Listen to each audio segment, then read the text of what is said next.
Okay, time to start building my Eldari Howling Banshees. So, what I've done to make my life as easy as possible, I've actually plotted out my colours across these. So I'm going to start off following my blue here, and for the most part we're just going to be on this sprue in front of me. There will be a little bit of moving between one of the other sprues because there's like a single piece over there on one of the other sprues, but other than that, should be quite an easy build. Well, I'm hoping it'll be an easy build. Okay, so start getting this built. We need to pop out 55. I've decided as well to completely follow the instructions given in the Combat Patrol magazine. Let me find 46 while I'm waffling on. However, there are alternative builds for quite a lot of these miniatures, so just kind of be mindful of that as you're going along, because there's some nice little alternatives like this Shukrin, I suppose, I'm assuming that's what it's called, and this spear as well, that you could potentially use on your leader. I suppose it's what kind of aesthetic you're going for. Now, I'm not that worried about using the sword on, dual sword on my one, because swords are a big part of my Craftworld Ulthwer appearance. The other thing I would say is it's nice to have some spare spears and things like that for the future, just in case I ever want to do a custom Eldari Farseer, which I'm not likely to do anytime soon, but who knows what the future will hold. So always keep your spare parts, whatever happens. Okay. I have to admit though, the build for this looks like it's going to be a lot of hard work. They're very small parts.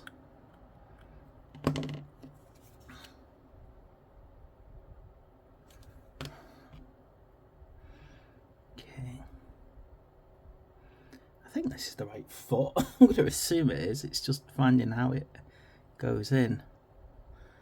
Yes. Quite upright by the look of it. Right, now I need 54, which is this chest piece. I think I'm right in saying as well that every single Howling Banshee has a feminine form. But actually, I don't think there's any rule that says they are actually women, only the fact that they wear feminine armour. And you need one of these number 3s, it's on a different sprue. These sprues are like back parts. That's the only time I actually need to go across to another sprue. Yeah, I believe that there's just this thing about the Howling Banshees that they all wear feminine armor.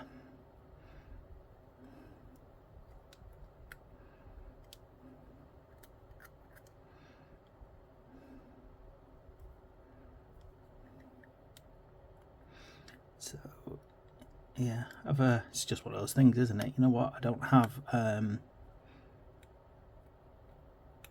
book in front of me to state otherwise, to tell me I'm wrong, so I'm just making assertions there.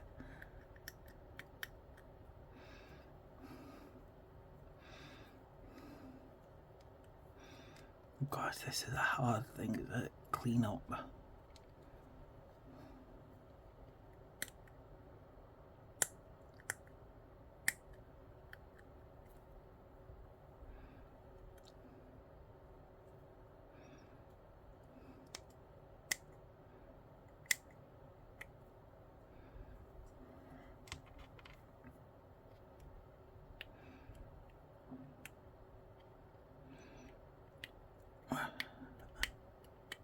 But painting these is going to be a bit of a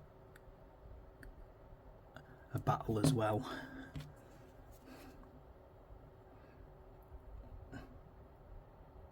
I have to admit, part of the reason that I'm choosing to helmet all of these is because I just got very little time. I've got so many miniatures to paint at the moment, so many miniatures to build, so many things I want to do that I just need to find ways to speed myself up, to be quite blunt about it. I'm putting that in the wrong way, putting it in upside down. There we go, that's better. Okay, and then we need 44 and 53. So 44, let me find it, it's like a leg, there we go. And 53 is a little bit this here.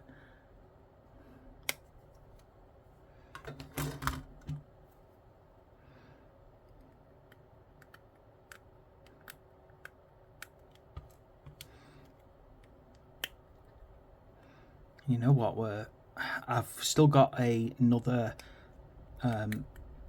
set of Eldari and Chaos Space Marines to come, but I believe that those who are 4 weeks ahead of me are now getting the Orcs and the Votan. Now, I've got an Orc army, so it's going to be cool to have some extras. However, Votan, never had before. Never got near them, basically, before. I've never seen a Votan model up close. Basically, I'm really looking forward to seeing these things.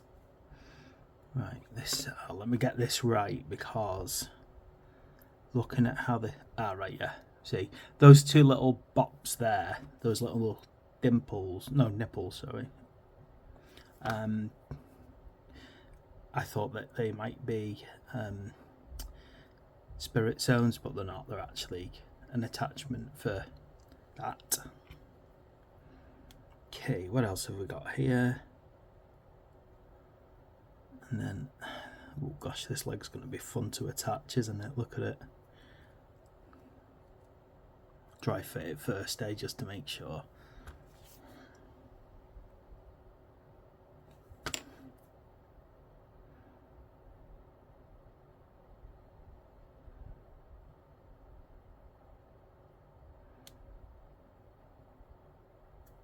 Okay, it's such a delicate little figure, isn't it? It's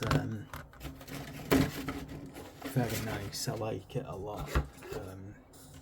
Misplaced my bases here. There they are.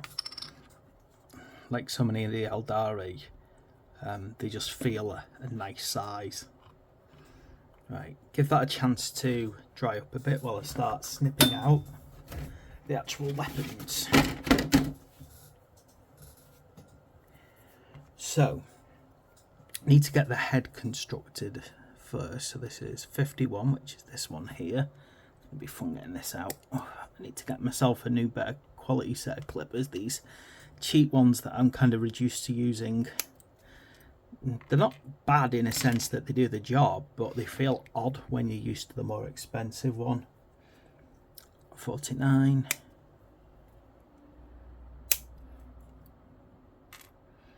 And 63.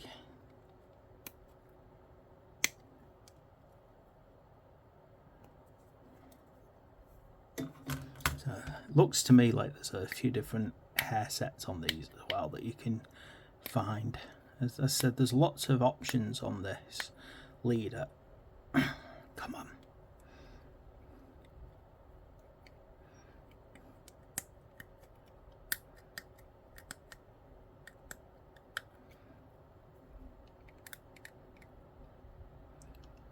Just make sure I clean that up right, because it's got some... There, that one there.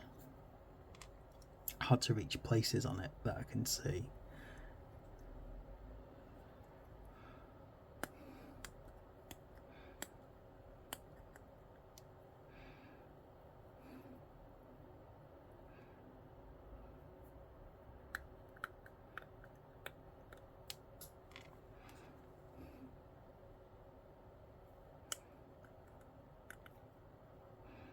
This thing feels so easy to break. These pieces, they're very small. Right, and this hair pot, I bet this hair pot's an absolute pain to put on. So it feels like this side and that side clip together there.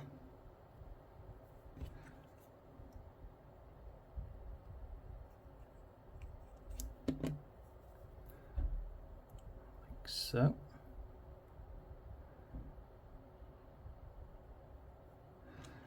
And this one.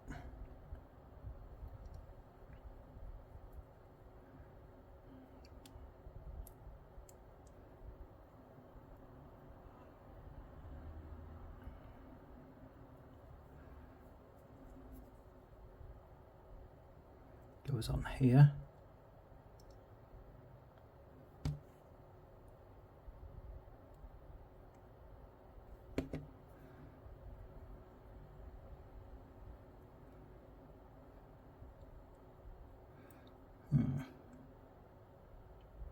Just trying to get that to perfectly line up.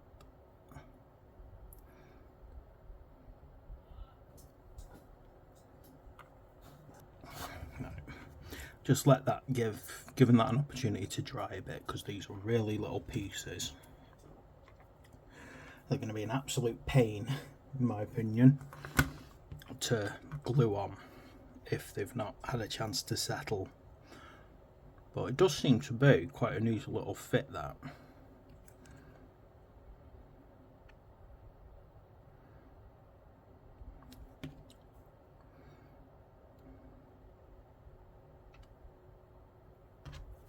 See, now that I've got that in, it looks that that's not cleaned up properly. Right.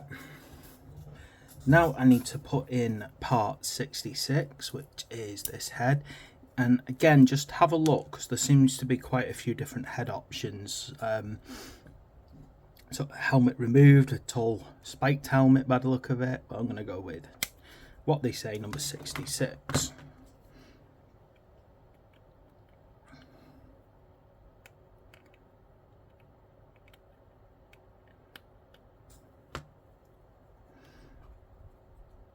And this should just kind of pop onto this, like so. Yeah, it does. Looks like you're going to need to put a bit of pressure on it as you slide it in.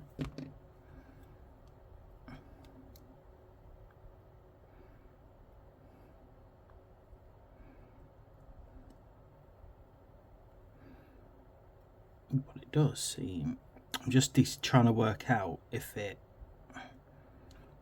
see there's a gap there in the hair. Looking at it, it looks like there shouldn't be a gap between it and the hair, but I can't seem to push it any further in either. That seems to be as far as it'll go, so it must be like that.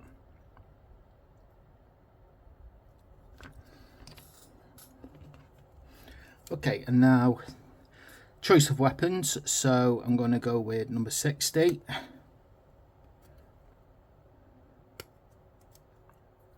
And number 57. But just be mindful, there's quite a few other weapons that you could potentially pick. So you've got the spear, you've got this kind of throwing star, pistols, different types of pistol, different types of gun. It does seem that there's quite a few options there. It's not just all one way.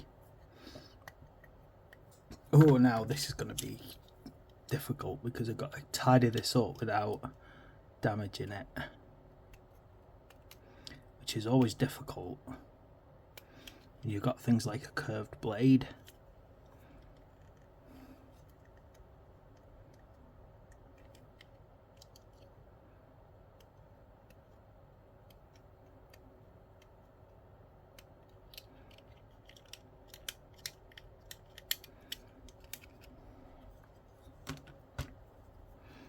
I hate tidying up curved blades because you can't get the pressure right and do it and not risk breaking it. So I'm just trying to be very, very careful here.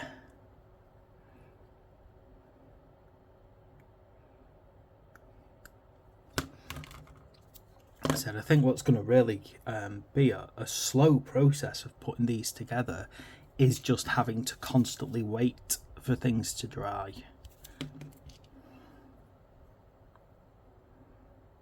Now,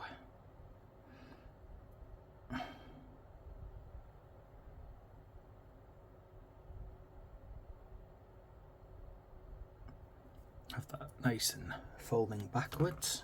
Give that a chance to dry while I tidy this other one up.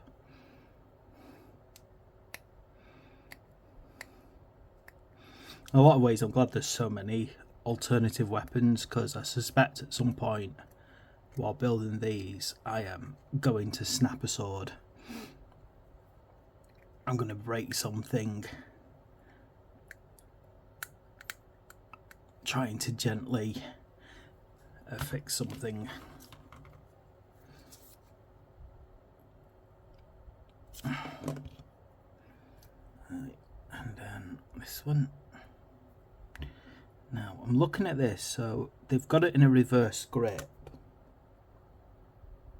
so I feel like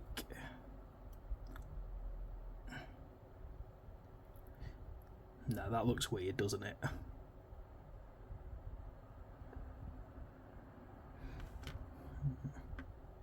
Just trying to decide on the best positioning for this thing. Reverse grips are very strange, aren't they? And the position that they've actually put the arm in as well is just weird. It just doesn't look like a comfortably natural position at all, does it? It looks very strange, like they've got it in a reverse grip and they're kind of slashing downwards with it, but normally when you see someone doing a reverse grip, they're frequently slashing upwards, isn't it, from around the back and upwards, kind of the way you know, you sometimes, well, frequently is popular on a lot of Star Wars stuff at the moment. Okay, there we go. So there's our first Howling Banshee done. I'm just making sure I've not missed anything, because there was a lot of small parts. You can see we've got all those extra small parts left over, which is great if we ever get, you know, extra kits and we want to do some converting. Right, let's move on to the next one. And we are following, let me just make sure, because I've plotted everything out, but make sure I'm following the right one first. So this deep blood red here. So again, get out number 4. Most of the parts are all next to each other.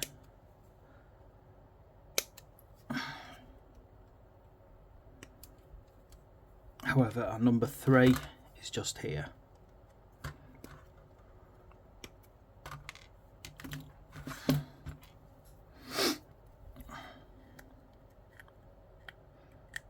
Trying to get all my build videos done so I can move on to my paint videos all at once. Normally I prefer to review, build, paint a single issue, but unfortunately I'm being affected by it being far too hot at the moment, and I'm kind of leaving most of my painting videos for a cooler time.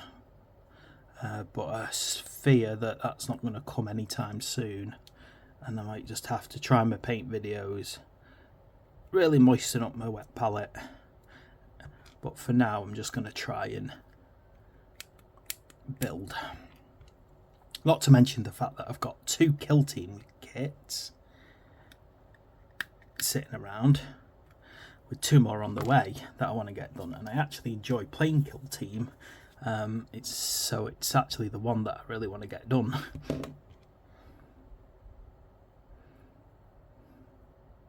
And while I'm doing all of this, I'm building my Kill Team trench board.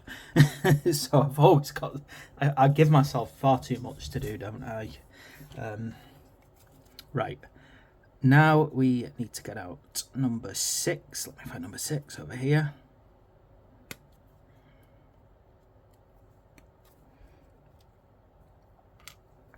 and tidy that up. See, there's some models where you can just get all the pieces out all at once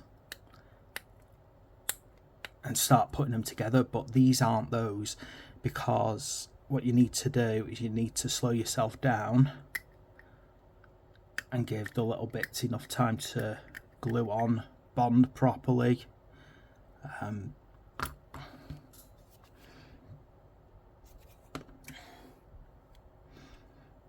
Which means that if you don't cut everything out to begin with, that just gives you that, your model, just that little bit of extra time to settle.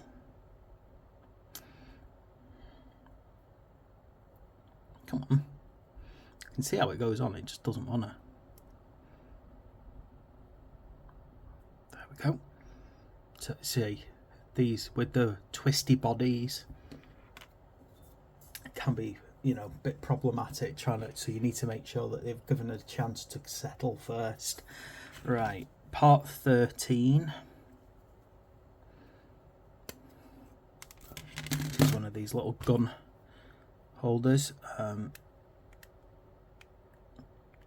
If I were to place a major criticism, and it's definitely a criticism that a lot of people have, I also need to get out this leg, number 5, of, it seems most Games Workshop models, is that weapon pouches seem a lot smaller than the guns that hold them.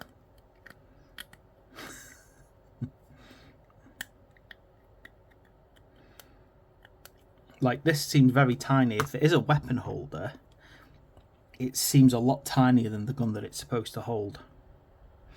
Now, because I'm not big and really into hunting or similar hardware as a hobby, not that it's a problem if you do, you know, whatever keeps you happy. But anyway, I don't really know, you know, I'm going to assume that, you know, usually weapon holders are roughly the same size as the weapon.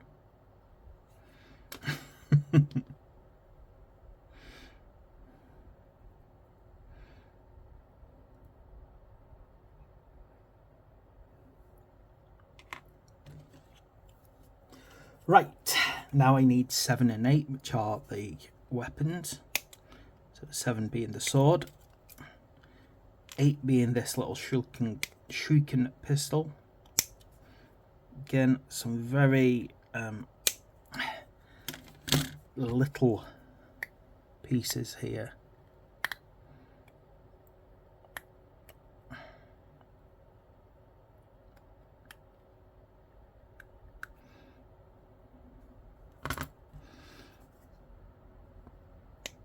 It's making cleaning up so much harder.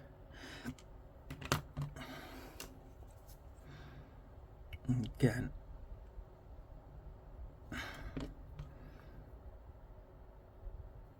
thinking, you know, I love the fact that these things are clearly, you know, put together to give the distinct impression of movement.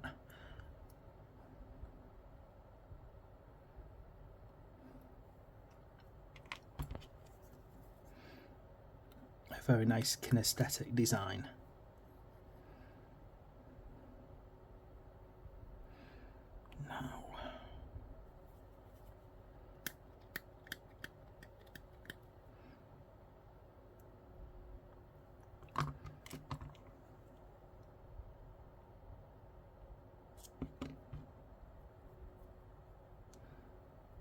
Right, let's have a look.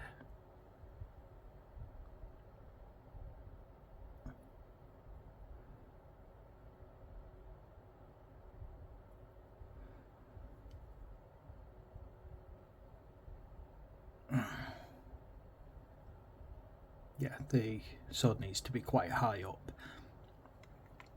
These models actually remind me an awful lot of the House Escher miniatures. Right, 7. Sorry. Right, hang on, I'm missing something here, aren't I? No, I'm not. No, 9, 10, and 11. My brain was reading wrong then. I was reading the number 6, the number 9 for some reason as a number 7.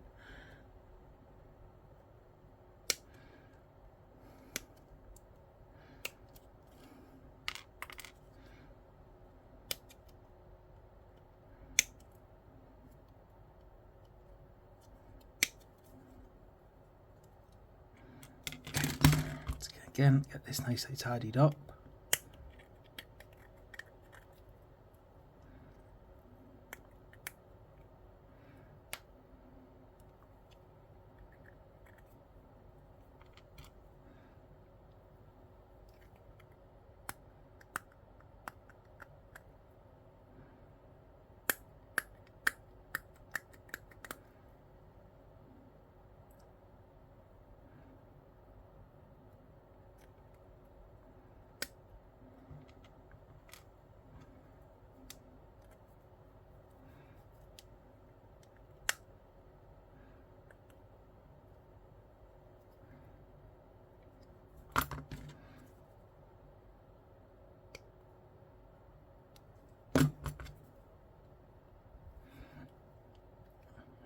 Another brittle part that's going to be very difficult to tidy up.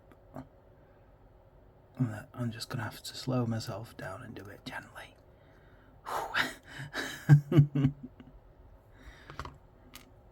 Okay, so again, starting with this, that's down. Then let me check these. So we've got this quite long pod of hair going off this side.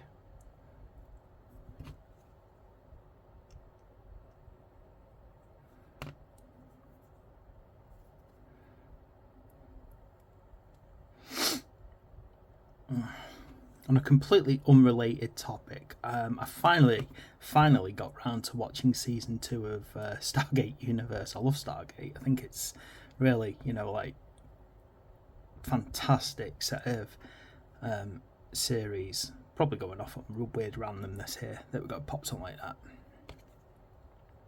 Finally, and I watched season 1 and I liked it, but I think at the time I was kind of coming to the end of, I was sci-fi'd out by that point. We'd just come off the golden age of Star Trek and things like that. And I rewatched it and gave it another chance and watched it season 2, and now I'm like, damn, actually, it was actually kind of good. I mean, it was trying a bit too hard early on to be edgy, but, it sort of started to settle in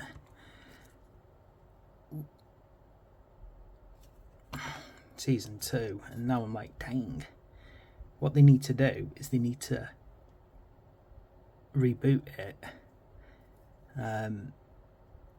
to continue on, and it doesn't matter that it's a good, 20 years later, I think, potentially, easily, because they all went into cryosleep, didn't they, at the end, apart from Eli. So actually there's a potential that they could just say, yep, they just woke up very late. Okay, gonna get this guy in a base now. Calling it a guy, I always call everything guy generically. I've had students complain, why do you call everyone guy when you've got, and it's like, yeah, just call everyone guy. Call everyone guy or guys. Right, there we go.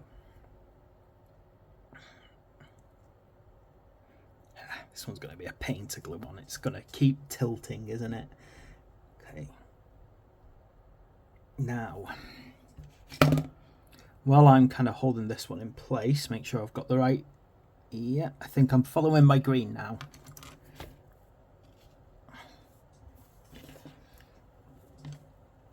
Okay, so, same again, got to get our number 14 out, our main body. But it is worth noting that the back of the body is on the other sprue. Over here, the number 3.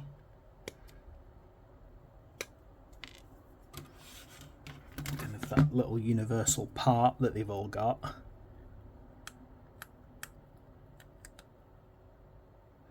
Yeah, so kind of finished Stargate Universe, and after I was like, actually, that was, I was just so fatigued of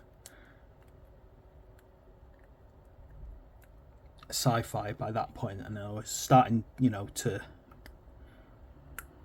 grow up and work, And it's a shame because, like, obviously cast wise, you know, you got Robert Carlyle in that thing, you know, so it had some amazing, you know, and Ming Na, yeah, that's how you say it, isn't it? Yeah. Yeah, I could just kind of imagine that, like, they could reboot it and then just basically say, yeah, they were in stasis. The stasis pods didn't quite work right. It's 30 years later, and yeah, unfortunately they have actually aged, or 20 years later and they've aged because the pods weren't working right, the power died. Right, except for Ming Na, who is that how you say it? I'm terrible at names sometimes. Who has not aged a single day. So, you know. Alright, let's have a look there. 16 and 15.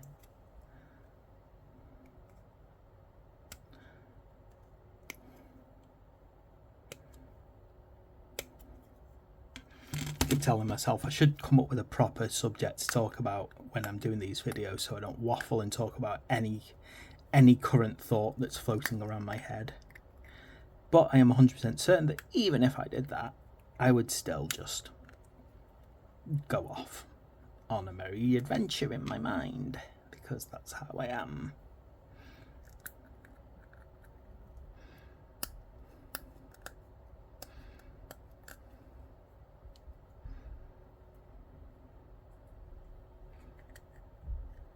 Oh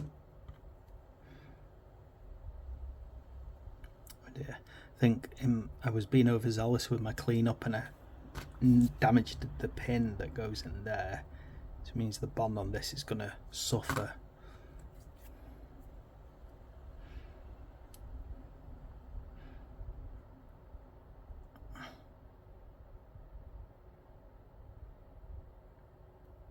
Okay, I'm going to have to give that a bit more opportunity to settle then, because as I said, I've thought the pin was some webbing to remove. Number 17.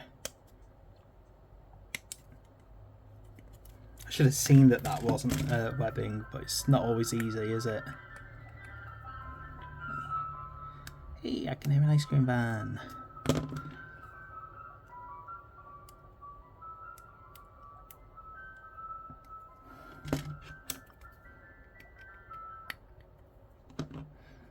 Okay. Right, what I need to do now is I need to glue this part into here. Get that lined up nicely. And it's a shame that there isn't a little pin on this to hold this waist in place, because I think otherwise it's going to be a bit of a difficult one.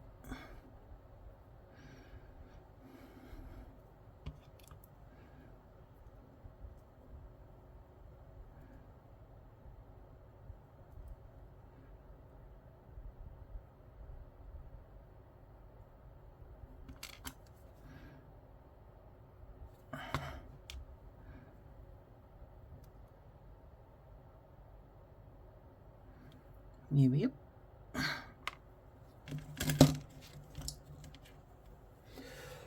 Okay, what else do we need here? Now that's having a chance to settle. Get out number 18 and 19, the weapons.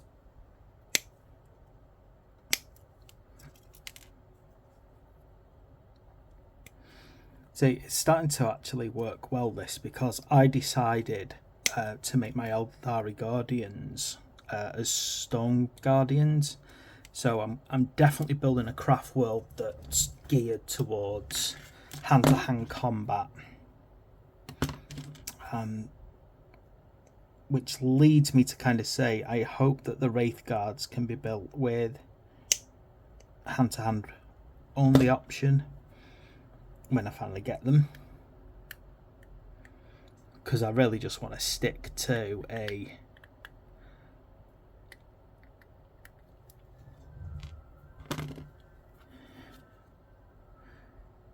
I just want to carry on the ethos basically with them, with things like jet bikes fueling the range criteria. I would say though that if you have a very hand-to-hand oriented force, particularly with something like Eldari,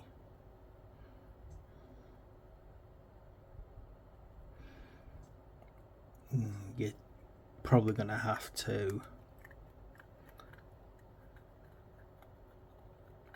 get yourself a transport piece to help them move up the battlefield quicker.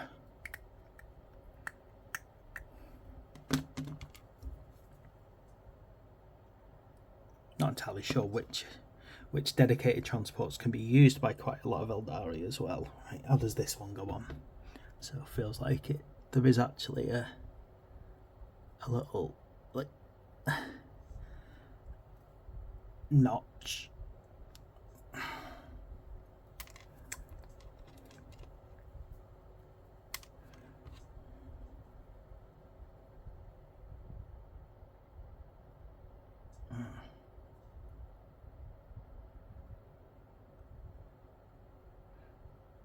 There we go.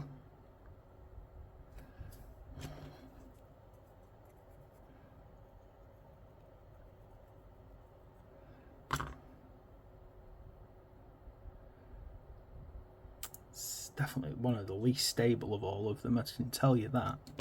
Just feel it wobbling as I put parts on.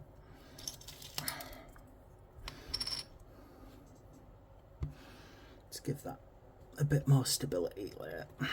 So yeah, you can see because I've accidentally knocked the support off that foot, it's not as stable as I want it to be. Whew. Right, 20, 21 and 22 for the hair.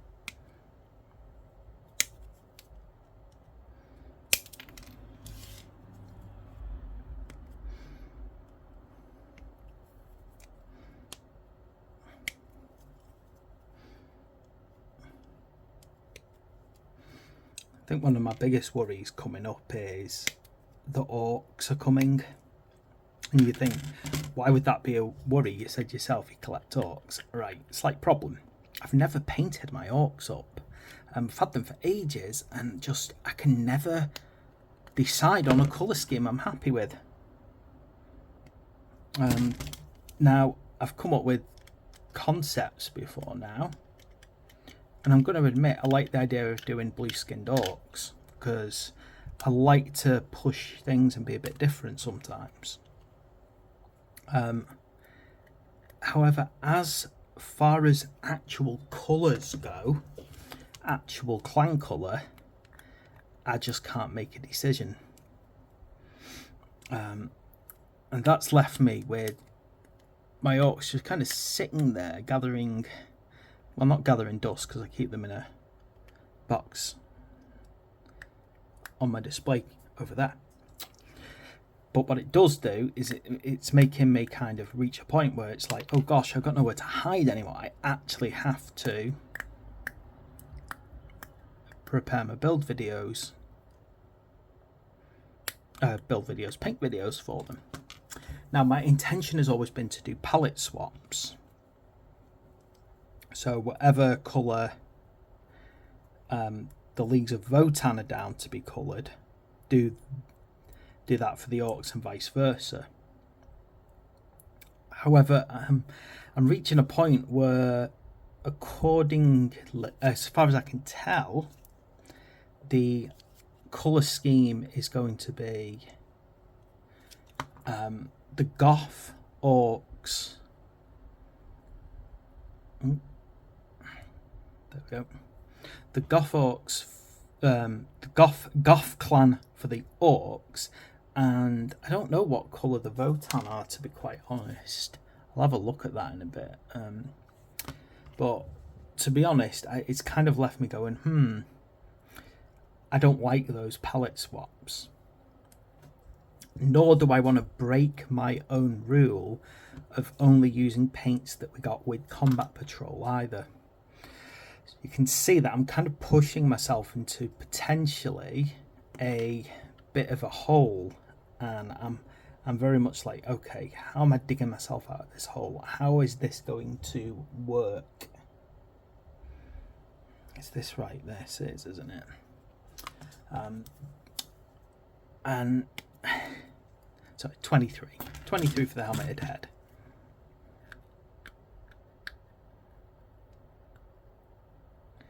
So I'm reaching a point now where I'm like, oh dear, how can I make this work? How is this going to kind of be how I want it to be? How can I use only the colours that I've got when the palette swap, to my mind, isn't really going to work? I don't think the Votan look right in black and white.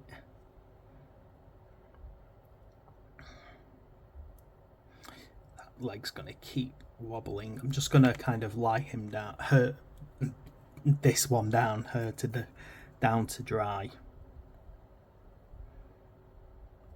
so that the base doesn't separate. Okay, now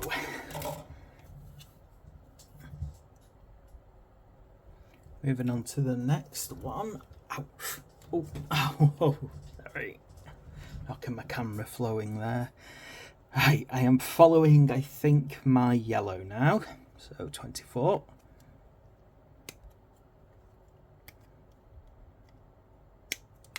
One of these number 3s up here. Can I just point out, does anyone else love this like random pigtailed one? just bringing it up while it's there. Right.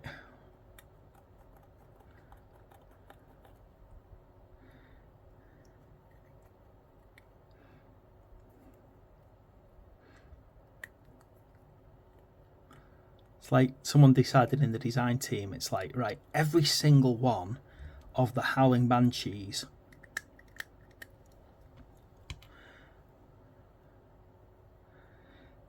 should literally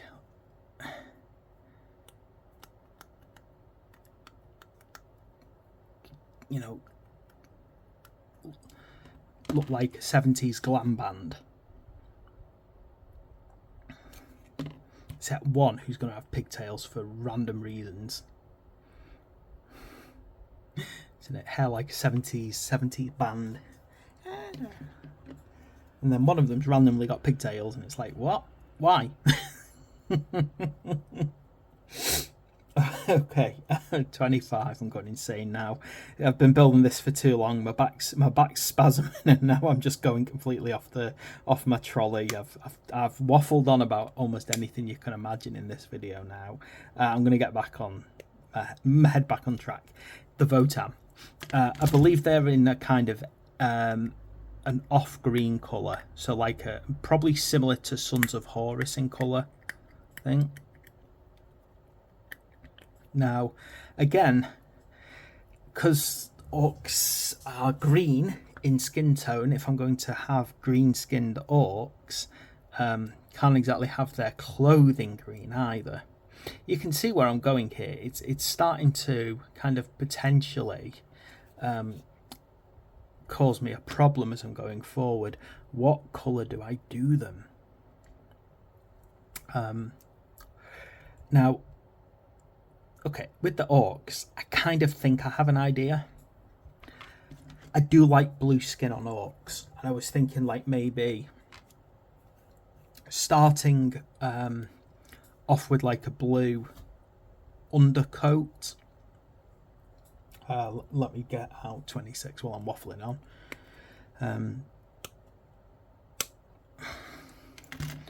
And then wash it with a green for the skin, and then highlight in green, and that way they're not just purely green orcs, they've got a blue hue to them. Still leads me to, though, what colour do I do their actual clothing? Now, two approaches I can take. We have enough greys that I could do them as an ice world set of orcs. In order to do them ice world, though, I think what you have to do, to be fair, is improve them by adding fur to the clothing, a lot of fur to the clothing. Orcs have always, to my mind, let's get to the weapons out, 27 and 28, have always had a desert vibe to them. Everything from, you know, Armageddon, that kind of ash waste vibe, Gorka Morka with their Mad Max aesthetic. Basically, the orcs look like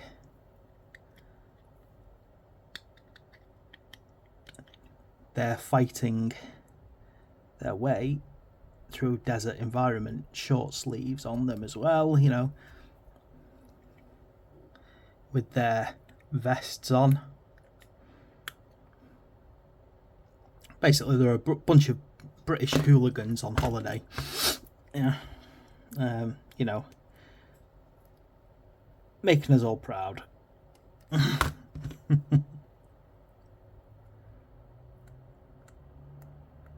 You know, starting trouble at football matches, getting drunk in other people's countries, trashing the place, and then, you know, doing all the proud things that, you know, you do when you're on holiday. Gonna get, I swear someone's gonna get triggered with me saying that, aren't they? Well, not every British person's like that on holiday. No, we're not. It's amazing how often I can go on holiday without causing trouble. In fact, almost every single time.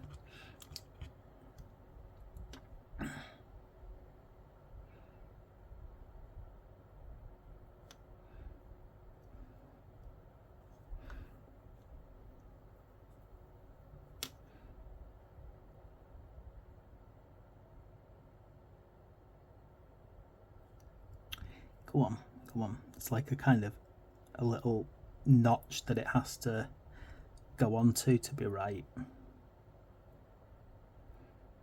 There we go. Okay, gonna give this an opportunity to glue onto its base as well now, while I prep the next part.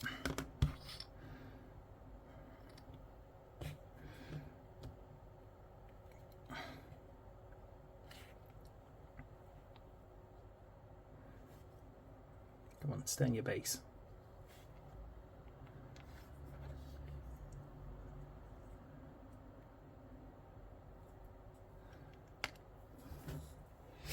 Okay, now we need to get 29, 30 and 31 out.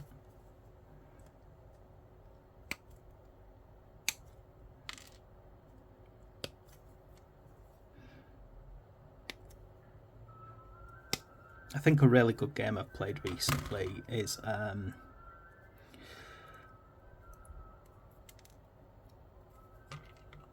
Rogue Trader. I really like that game for the fact that you can have Eldari in your retinue. Completely crazy Eldari in your retinue.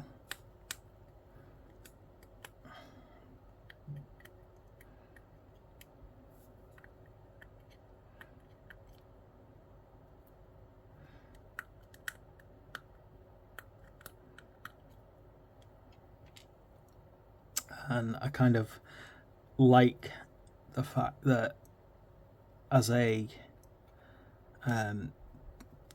Eldari companion, who's pretty much on the path of the exile at this point,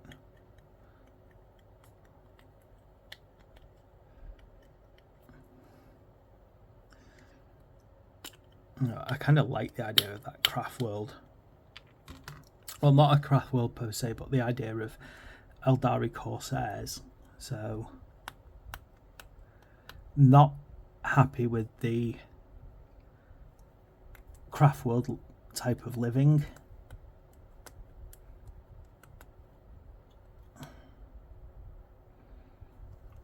Not in any way, shape or form a dark Eldari, the Drukhari. But not an Exodite either, so not living in a kind of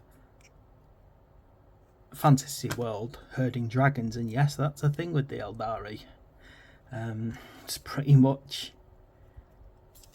what a lot of people suspect the Eldari are in Warhammer Fantasy Battles. They're actually an Exodite faction of Eldari who've gone completely and utterly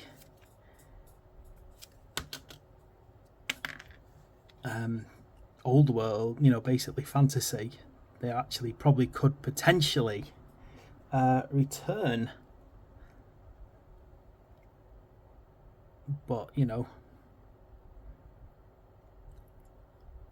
I'm just trying to get that on. That's not right, is it? That doesn't feel right. No. Right, make sure.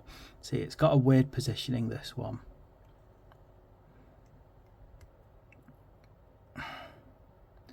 And I'm fiddling with this. It feels, see, it's not like quite sitting fully, because this little part of the armour needs to touch down here. But it keeps kind of popping back up a bit. You just got to push it down a bit more. Yeah, the idea of these Exodites and whether or not the elves of Warhammer Fantasy are actually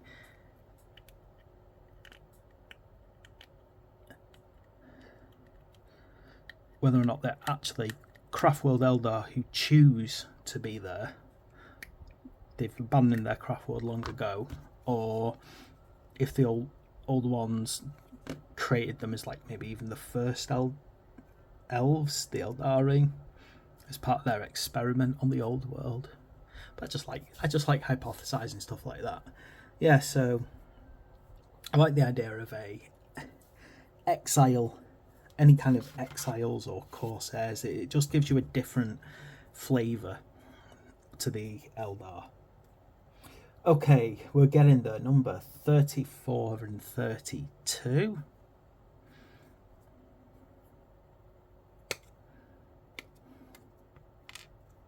Not for 32, 42 even.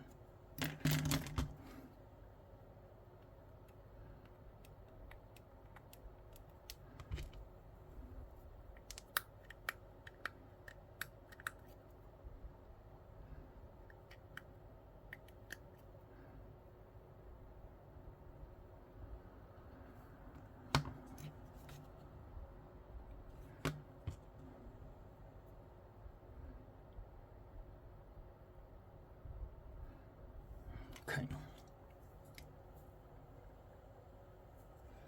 35.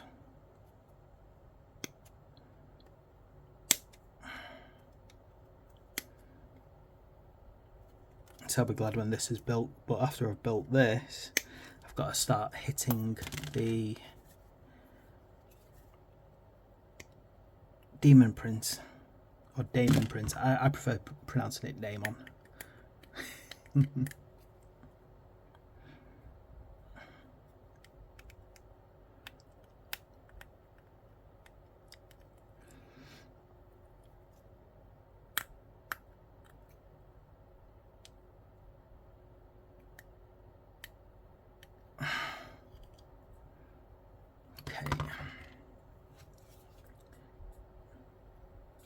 Just hoping that this last one is a nice easy build. I'm topping an hour now on this video, which, you know, it's not ideal really.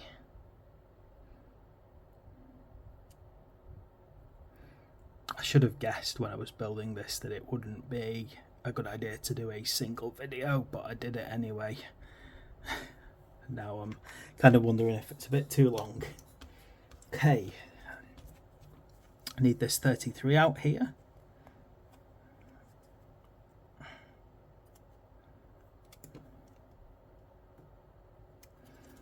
Then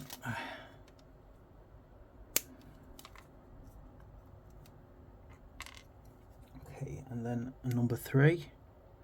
Last of the number 3s actually, which is about time.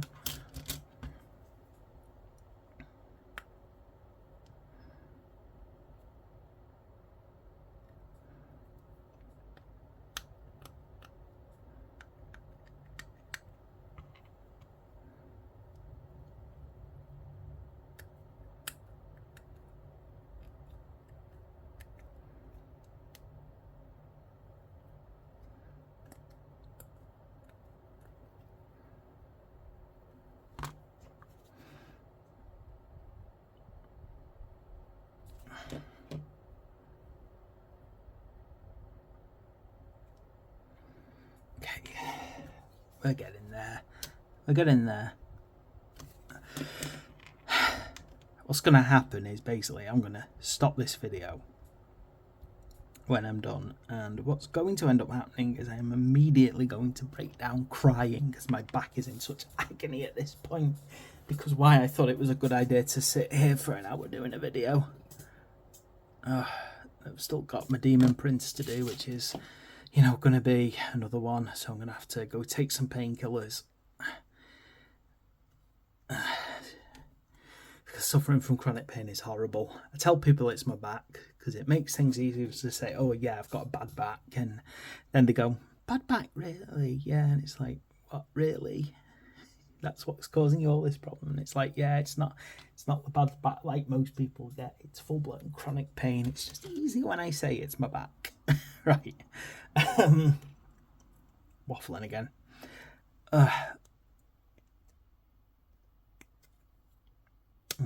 Because it's easier than depressing the hell out of them while I talk about the multiple horrible problems that's going on.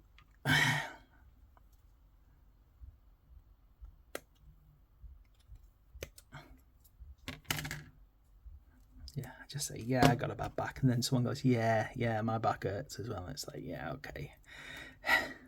Okay, I'm gonna just say, yeah, it's horrible, isn't it? Depress them, saying, yeah, deal with my bloody fibromyalgia, deal with crippling pain,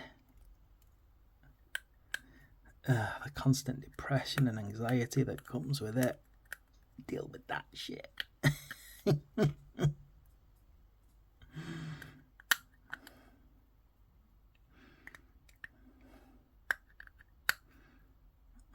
Right.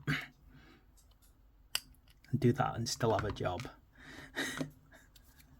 So go your freaking ass and go to work as a teacher. Do your work day. Try your best. Get home. Collapse, exhausted, unable to move. Too tired to even make yourself some proper food. Hope that your family's eaten so that you don't have to start cooking, so that you can rest ready for the next day and have it all start again, and then be a complete and utter dumbass who tries to make YouTube videos in his spare time when he should be resting.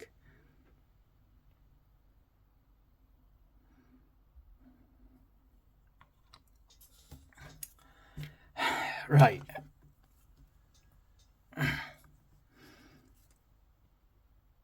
$36.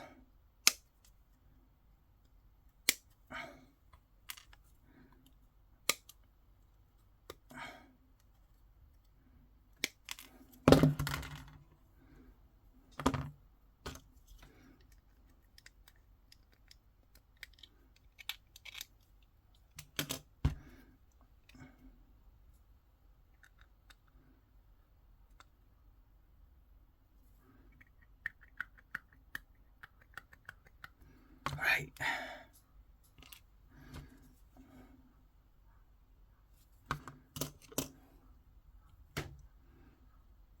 Oh, I'm so glad this is almost done now.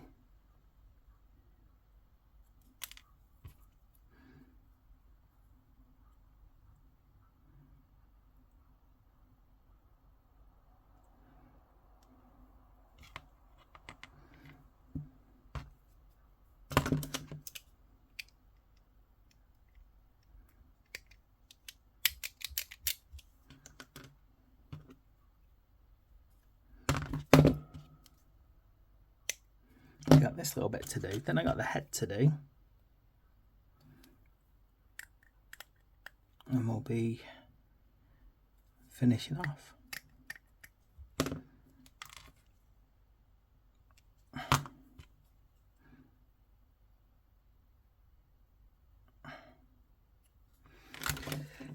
Right, number 41 for the head. I get why they've given the helm, you know, the open helmet, like the helmetless head version of this, for, know some options. But I just think with the Howling Banshees, I actually think that they are better without. I just think the lack of personality is part of it, for want of a better word. The idea that they're screaming through this on the front of them. So this little doodle here.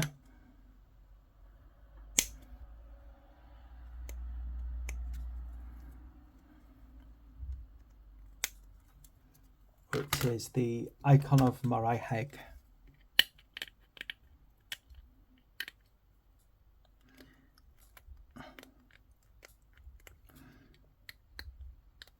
Because it's easy to forget, actually, the Eldari do have gods.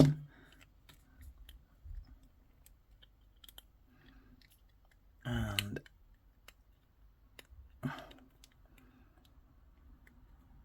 they do still worship them.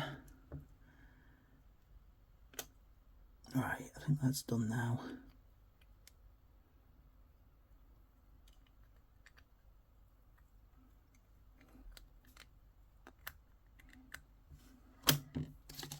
This little base here, and that is it. That is our Howling Banshees, all nicely done. So that's 5 Howling Banshees. Very, very nice models. It'd be interesting to paint these up because they're painted differently from the rest of the Eldari, which is good because it gives them a bit of personality then, and it gives you something different to paint rather than just doing the same thing over and over and over again. So there we go. That is our Howling Banshees with their icon of Moray Heg, all nicely done. Thanks for watching. Please like and subscribe, and I will see you for the next video.